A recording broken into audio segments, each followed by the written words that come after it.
The first time I met Margaret Beaumont, I was halfway through my second sip of champagne, silently calculating the weight of the necklace hanging from her throat.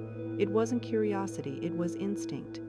I'd grown up around women like her, all ice and judgment wrapped in designer silk, believing net worth directly correlated with moral standing. Daniel had warned me before introducing us. She's traditional, he'd said, rubbing the back of his neck, old school kind of woman. But she'll love you once she gets to know you. I remember smiling then because I already knew she wouldn't. People like Margaret didn't love women like me, especially when they couldn't place me, when my accent was neutral, my clothes weren't branded loudly enough, and my confidence wasn't the submissive kind they understood. Still, I extended my hand with practiced warmth. Mrs. E consented. Beaumont, it's lovely to meet you. Her eyes flicked from my shoes to my nails, a subtle scan, and she smiled a perfectly rehearsed smile. Please, call me Margaret. Mrs. Beaumont makes me feel ancient. Her grip was soft but cold. For a moment, her gaze met mine, and I could see her sorting through silent assumptions like files in a mental cabinet. Receptionist? Secretary? Small-town dreamer who found herself a rich man. I could almost hear her calculation ticking behind that smile. If only she knew that in the world I came from, money like Daniel's was pocket change. Margaret's home was a museum pretending to be a mansion, spotless marble floors, a chandelier the size of a small car, and oil portraits of long-dead Beaumonts staring down with self-importance. We sat for dinner at a table long enough to seat an army. I was next to Daniel, but I felt the side glances. Little smirks passed between Margaret's friends and her sister across the table. So, dear, one of them asked, tell us, how did you and Daniel meet? I smiled. At an art auction. I was helping someone with a bid. Margaret leaned back with a knowing little chuckle. How romantic. You know, people are always saying that art is a wonderful way to meet new friends, especially wealthy ones. There was that gleam in her eye, sweet poison dripping beneath every word. Daniel stiffened. Mother, oh darling, relax. I'm just teasing. She sipped her wine but never looked away from me. It wasn't teasing, of course. It was a probe, claws gently testing the fabric for weakness. I smiled politely. You're absolutely right, Mrs. Margaret. I've made quite a few wealthy friends through art. I let that last word hang, watching the faint flicker of confusion in her eyes. She didn't know whether I meant collectors, or artists, or both. A few weeks later, the real games began. Margaret started showing up by surprise. She'd bring things, a designer blouse, wine, a stack of magazines, and always some comments wrapped in sugar. Oh, that's such a cozy apartment, dear, she said, glancing around at the minimalist decor Daniel and I had chosen. It's very quaint. She paused at the little painting hanging above the couch, an abstract landscape I'd picked up in Paris years ago.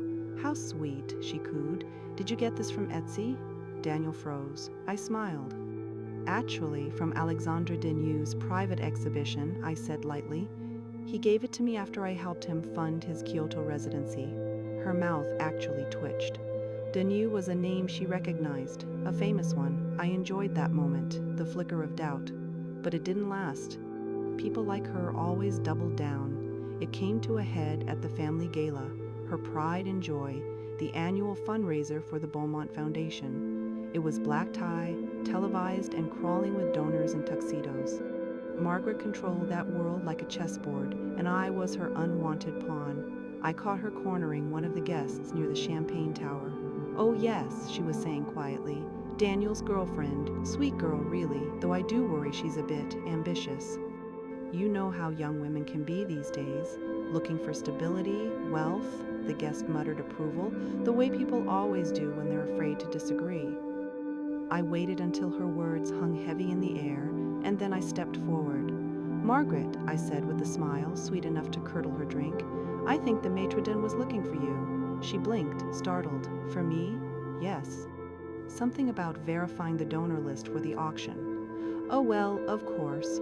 She walked off, a bit too briskly, pretending composure. The guest awkwardly turned toward me, blushing, muttering apologies.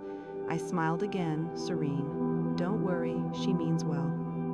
just doesn't like being uncertain about people. And for the first time that night, the power balance shifted ever so slightly. A week later, Daniel proposed. It was at his penthouse balcony, city lights spread below like glitter spilled on velvet. When he slipped the ring on my finger, his hands trembling slightly, I felt both joy and apprehension, because I knew what was coming next. Margaret's disapproval wasn't going to fade, it would sharpen. And it did. The dinner that followed was brutal in its politeness. The Beaumont family gathered. Margaret, her husband Richard, the cousins, the aunts with uptight smiles. Everyone pretended to be thrilled about the engagement, but the conversation buzzed with undertones. Finally, Margaret raised her glass. "To Daniel," she said grandly, "and to his new fiancée, may she bring him as much happiness as she clearly desires." There was laughter, forced, brittle. She turned her gaze on me. "And perhaps," she added softly, "a little more modesty once she realizes what real marriage requires." A few murmured, "Here's." My stomach nodded, but not from hurt, from calculation. I could feel the moment crystallizing, sharp and clear. I could end this entire charade right now. Or I could wait, let her hang herself with her assumptions. I chose patience. Because the reveal needed an audience. 1 month later, the Beaumont Foundation hosted its annual charity auction. Televised, live-streamed, exclusive invitations. Margaret's pride. Daniel asked me to attend beside him, and I happily obliged. I arrived in an ivory gown that glimmered subtly under the chandeliers, hair swept back, diamonds tracing my neck, not ostentatious, but unmistakably old money. The whispers began the moment I walked in. Margaret's smile froze the instant she saw me. She had chosen emeralds to match her dress, beautiful, but the kind of beauty that tries too hard to stay young. During the silent auction, I wandered among the pieces, paintings, sculptures, rare wines, and then I saw it, a signed lithograph by Deneau. Margaret, smug, was showing it off to a cluster of donors. "An exclusive piece," she announced, "one of a kind." I approached the group, voice soft but clear. "Actually, it's not," her head snapped in my direction. "It's one of 5 in his Kyoto series. He sold them privately to fund his museum expansion." I smiled gently. I should know. I bought the first 2 myself. The room went quiet. You could almost hear the collective intake of breath. Margaret tried to laugh. "How fascinating, my dear. You must have quite the interest in art."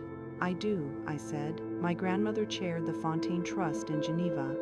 We fund restoration projects and sponsor several European art houses. Perhaps you've heard of us?" Her face drained of color. Someone across the table had heard of us. A donor stepped forward.